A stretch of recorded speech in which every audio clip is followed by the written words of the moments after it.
రేవంత్పై cheating case పెట్టాలి. 100% రైతు రుణమాఫీ 100% రైతు రుణమాఫీ జరిగిందని నిరూపిస్తే రాజకీయాలు వదిలేస్తా. రుణమాఫీపై రైతుల దగ్గరికే కాదు, అవసరమైతే కోర్టు కూడా వెళ్తాం. రేవంత్ మానసిక సంతులనం దెబ్బతింది, ఆసుపత్రిలో చూపించాలి. మహిళలపై మాట్లాడిన మాటలకు క్షమాపణ చెప్పాను అని చెప్పి రేవంత్ పైన చీటింగ్ కేసు పెట్టాలని కేటీఆర్ అంటుండు. ఆయన మళ్ళీ ఒక సవాల్ ఇసిరిండు. మొన్నదాకా ఇలా బావ ఒక సవాల్ ఇసిరిండు. ఆగస్టు 15 లోపు రైతులకు రుణమాఫీ చేస్తే నేను పదవికి రాజీనామా చేస్తే ఎమ్మెల్యే పదవికి రాజకీయాలకు శాశ్వతంగా ముగింపు పలుకుతాను. ఆ సవాల్ ఇసిరిన ఆయన ఇంట్లో పండుకుంటూ పోయి మళ్ళీ ఏనొచ్చిండు. ఒక సవాల్ ఇస్తుతాను. 100% అట రుణమాఫీ 100 ఏంది, 10 ఏంది, 5 ఏంది. రుణమాఫీ చేశారు. 18,000 కోట్ల రూపాయలు రైతుల అకౌంట్లు వేశారు. 27 రోజుల్లో అది కళ్ళకు కనపడుతున్నది అకౌంట్ స్టేట్మెంట్లు. దాంట్లో లోపాలు ఉన్నాయి, కొన్ని లోటుపాట్లు ఉన్నాయి. వాటిని సరి చేస్తుంది ఏ ప్రభుత్వం ఉన్నా, ఏ వ్యవస్థ ఉన్నా. వ్యవస్థలో చిన్న చిన్న లోపాలు ఉంటాయి. ఆ వ్యవస్థలో ఉన్న లోపాలపైన అడగాలి తప్ప 100% రుణమాఫీ చేసినా అంటే నేను రాజకీయాల నుంచి తప్పుకుంటా. నువ్వు చేసినావా? మీ వల్ల మీరు ఇవాళ ఇంత మాటలు చెప్తున్నారు కదా. 14 సంవత్సరాలు ఉద్యమం చేసిన ఉద్యమ పార్టీ మాదని చెప్పారు.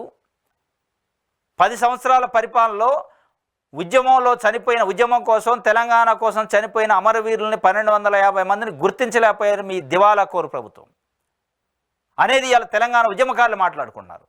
మీరే పదే ఉద్యమంలో చెప్పారు 1250 మంది విద్యార్థులు అమరవీరులు అయ్యారు తెలంగాణ కోసం అని. ఏరి మరి ఆ 1250 మంది విద్యార్థి అమరవీరుల పేర్లు ఎక్కడ, వాళ్ళ కుటుంబాలు ఎక్కడ గుర్తించారు మీరు 10 ఏళ్లలో?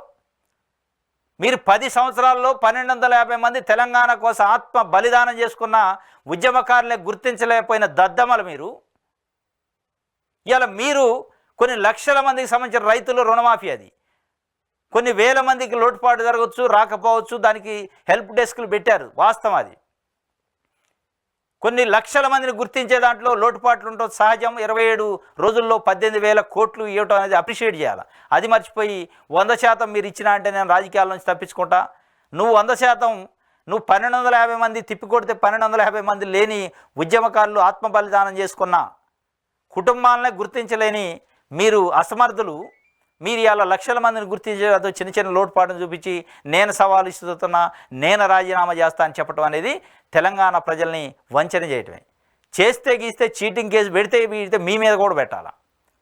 ఎందుకంటే కొన్ని లక్షల మందిని గుర్తించేటప్పుడు చిన్న చిన్న లోటుపాట్లు ఉంటే 100% కాకపోవచ్చు. దాంట్లో ప్రభుత్వం కూడా చెబుతుంది హెల్ప్ డెస్క్లు పెట్టిను, మీరు అక్కడికి వెళ్ళండి సరి చేయించుకోండి అని.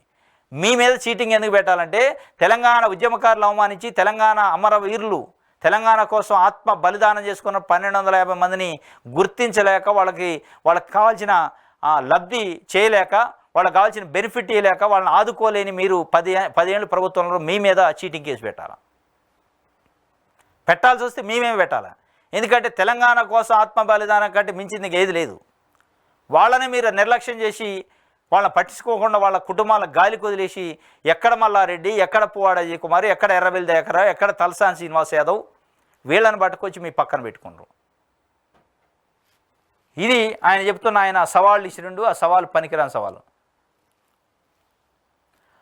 అసంపూర్తి ఎల్ఆర్ఎస్ దరఖాస్తులు అధికారుల పరిశీలన వెలుగులోకి. మరోసారి వివరాలు అప్లోడ్కు అవకాశం ఇచ్చిన పురపాలక శాఖ. సందేహాల నివృత్తికి హెల్ప్ డెస్క్లతో ఎల్ఆర్ఎస్ పైన నిబంధనలు ఫ్రేమ్ చేశారు గవర్నమెంట్. అసంపూర్తిగా ఉన్న ఎల్ఆర్ఎస్ దరఖాస్తులు మరొకసారి అప్లోడ్ చేయడానికి కావాల్సిన డాక్యుమెంట్స్ని అవకాశం ఇచ్చారు.